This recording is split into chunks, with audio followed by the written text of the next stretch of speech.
Hello guys, welcome to everyone. India under 19 with South Africa under 19 का मुकाबला live और बरह रास्त देखने के लिए आपने बिल्कुल सही वीडियो का इंतखाब किया है।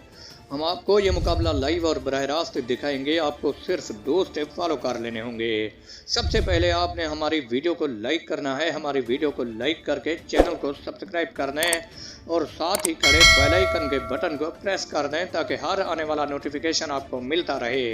तो आपका कीमती वक्त ज़ाय किए बगैर चलते हैं वीडियो की तरफ और आपको बताते हैं कि अंडर 19 क्रिकेट वर्ल्ड कप का अहम मुकाबला इंडिया विद साउथ अफ्रीका इस वक्त जारी है। अगर आप ये मुकाबला लाइव और बराह रास्त देखना चाहते हैं तो आप प्ले स्टोर में जाकर दराज ऐप पीटीवी स्पोर्ट्स या फिर स्टार स्पोर्ट्स 1 डाउनलोड करके उस पर यह मुकाबला लाइव देख सकते हैं।